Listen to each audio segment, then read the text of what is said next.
2 ans après la conférence de septembre 2011, MIOD organise cette fois-ci Africa Rising Governance for Sustainability. C'est quoi cette conférence? Alors, cette conférence va se focaliser sur l'Afrique en général et va se focaliser sur la bonne gouvernance qui est pour nous une question de réussite des compagnies africaines et de s'assurer que ce sont les Africains qui bénéficient du développement africain. C'est la viabilité, c'est la durabilité des entreprises dans le respect du social et de l'environnement. Voilà ce que c'est le Governance for Sustainability. Lors de la conférence de presse, Geneva, vous avez présenté beaucoup de speakers, on voit qui viennent pas de l'Afrique seulement, mais quelqu'un de la planète. Ils viennent tous pour parler de l'Afrique et c'est ça qui est important. C'est vraiment le focus en ce moment. On a des intervenants qui viennent des États-Unis, de l'Angleterre, de l'Australie, de l'Asie, mais aussi l'Afrique bien sûr et de l'île Maurice. La majorité viennent de l'Afrique.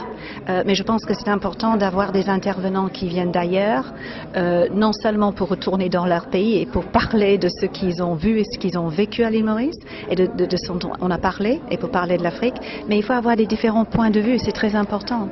Et aussi de comprendre la réalité africaine. Je vois The African Reality, Real Life Stories from Africa. C'est important de dire que l'Afrique, c'est pas les bâtiments, il y a la vie aussi. Absolument. Je pense qu'il y a des réalités en Afrique. On a des pays comme la Nigeria, par exemple, où c'est un pays très riche en pétrole, mais 90% de la population vit avec $1 par jour. Comment est-ce qu'on peut accepter des choses pareilles? Donc, je pense que c'est très important de comprendre les réalités de l'Afrique. L'Africain adore les histoires et je pense que c'est très important de raconter les histoires africaines. Et l'histoire africaine tourne généralement sur le lion. Vous pensez sincèrement que l'Afrique peut devenir le lion dans quelques années? Si, j'y crois, mais je pense que c'est très important qu'ils décident maintenant de la façon dont ils vont mener ce développement. Et je pense que ça c'est primordial pour moi si on va vraiment réussir. Sinon on risque dans 20 ans de dire on a épuisé toutes les ressources et où c'est parti l'argent.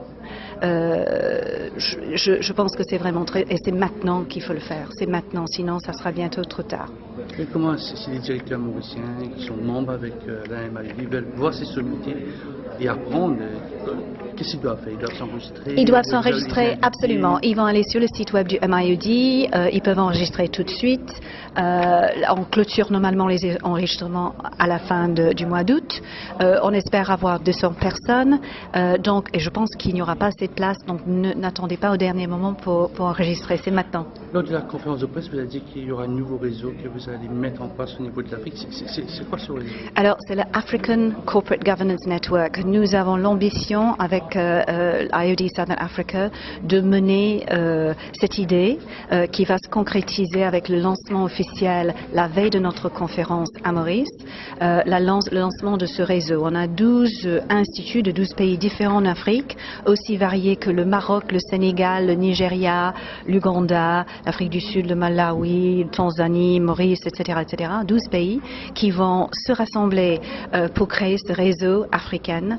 C'est la première fois que ça se fait et l'objectif, bien sûr, c'est de promouvoir la bonne gouvernance et d'aider ces instituts à avoir un impact dans leur pays.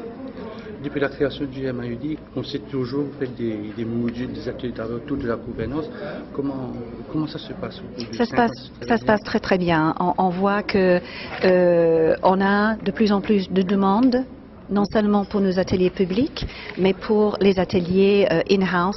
Les compagnies qui nous demandent de plus en plus de venir en interne, organiser un atelier en interne sur la bonne gouvernance ou les meilleures pratiques ou certains sujets qui les interpellent particulièrement.